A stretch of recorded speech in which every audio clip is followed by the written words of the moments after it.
Work చేసిన ప్రతి ఒక్కరికి కంగ్రాట్స్ అండి. నిన్నే నైట్ మూవీలు చూసాము, చాలా బాగుంది. అండ్ ప్రభు మాస్టర్ మీరు అలా చేస్తారని ఎక్స్పెక్ట్ చేయలేదు. ఎందుకంటే సెటిల్డ్గా మేమంతా మా మిస్సెస్ మేము చెప్పింది అంటే ఎప్పుడు ఎనర్జీ లెవెల్స్ ఉంటాయి, కానీ సెటిల్డ్లో ఎనర్జీ లెవెల్స్ చూపించింది ఈ సినిమా. సో యాక్టింగ్ వైజ్ చాలా బాగుంది అన్నారు. అండ్ తమన్నా స్పెషల్లీ తమన్నా గారు చాలా బాగా చేశారండి. ఈ సినిమా తప్పకుండా చూడండి, మీరు ఖచ్చితంగా ఎంజాయ్ చేస్తారు. బయట బ్యాడ్ టాక్స్ అన్నీ వదిలేయండి, రివ్యూస్ అన్నీ వదిలేయండి, నిజంగా బాగుంది. మరీ బ్యాడ్ సినిమా కాదు, చాలా బాగుంది సినిమా ఇది. నెక్స్ట్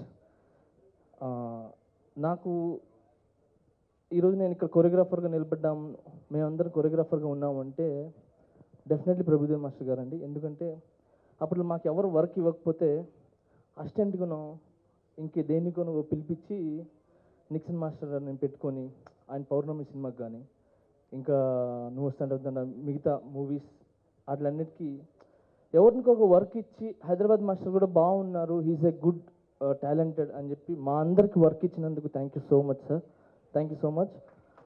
అండ్ ఇంకా డెఫినెట్లీ సార్ నాకు ఎవరు డ్యాన్స్ మాస్టర్ లేదు, ఎవరో ఎక్కడో చెప్తే విన్నాను. ప్రభుదేవ్ మాస్టర్ గారు పొద్దున్నే లేచి బీచ్కి వెళ్ళి ఇసుకలో బాగా ఇసుక అంతా పూరుకొని ఇంత లెగ్ పెట్టిన తర్వాత ఇసుక లోపలికి వెళ్ళి అంటే ఇంతవరకు ఇసుక వస్తే దాంట్లో ప్రాక్టీస్ చేసేవాళ్ళు, అందుకే అంత స్టామినా అంత ఇది అంత తిరగదని. అలాగే నేను నెల్లూరులో ఒక పెన్నా నదిలో పొద్దున్నే 6 గంటలకు వెళ్ళిపోయి 5:30కి ప్రాక్టీస్ చేసేవానండి. సో ఆ పవరు నాకు ఇప్పుడు సహాయపడింది. తర్వాత నాకు ఒక్క కోరిక ఉంది సార్ లైఫ్లో, నేను చచ్చిపోయే ముందు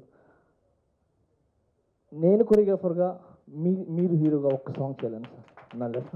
చిన్నప్పటి నుంచి చూస్తున్నాను అండ్ ఐఎమ్ సో హ్యాపీ. నాకు ఇప్పుడు ఈ మధ్యలో నేను ఒక పెద్ద ఫిలింకి అడిగారు, సార్ మీరు మాస్టర్గా చేస్తారా ఆ ఫిలింకి అని. నేను చెప్పాను ఇక్కడే ఎక్స్ట్రాడినరీ మాస్టర్ ఉన్నారు, వాళ్ళు నాకన్నా బాగానే చేస్తున్నారు, నన్ను ఎలా పిలుస్తారా లేదా నాకు తెలియదు.